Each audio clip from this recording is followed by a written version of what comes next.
जी माज़ी में पाण वञूं MRD हुजे या वन यूनिट हुजे या खाबेदुर जी जेका सियासी शागिर्द हुआ हुननि जेको रोल प्ले कयो न शागिर्द सियासत में उहो हिकु अहम किरदारु हो। हींअर बस ही ॾिसूं था जेके मुख़्तलिफ़ असां ते हमला थिया आहिनि, मसलन बिटो निज़ाम,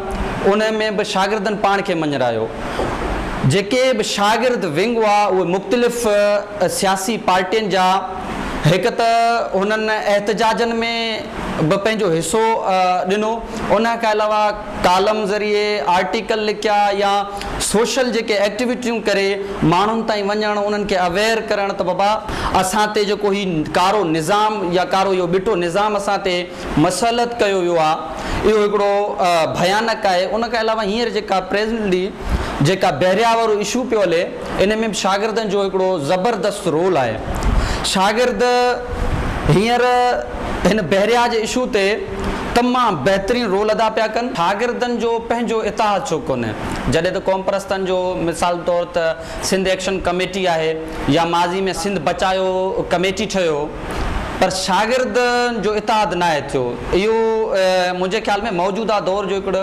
अहम सवाल बि आहे ऐं अहम ज़रूरत बि आहे त शागिर्दनि जेके बि मुख़्तलिफ़ पार्टियुनि जा शागिर्द आहिनि, जीअं तरक़ी पसंद पार्टी जो शागिर्द विंग आहे, सिंध यूनाइटेड पार्टी जो शागिर्द विंग आहे, या ख़ुदि क़ौमी अवामी तहरीक जो शागिर्द विंग आहे, उहो हिकु गॾियल प्लेटफॉर्म ठाहे ऐं शागिर्द सियासत में जेका हींअर यूनिवर्सिटियुनि में नाइंसाफ़ी पियो थिए, यूनिवर्सिटियुनि जे इशूज़ ते उथनि, तमामु ज़बर सवाल आहे। ऐं इनशाअल्लाह सिंधी शागिर्द तहरीक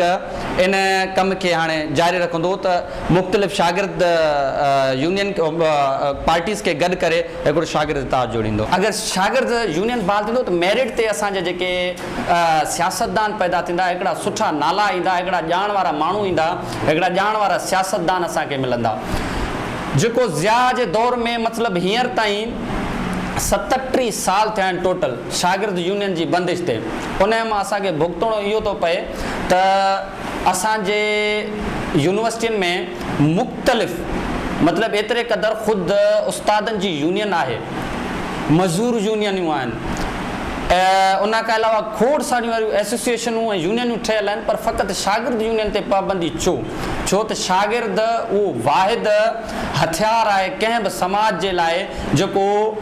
हिकिड़े समाज खे लोह वांगुरु तताए उनखे उथारे थो। पाण उन यूनियन खां हटी करे हिकिड़ो शागिर्द इतिहाद ठाहियूं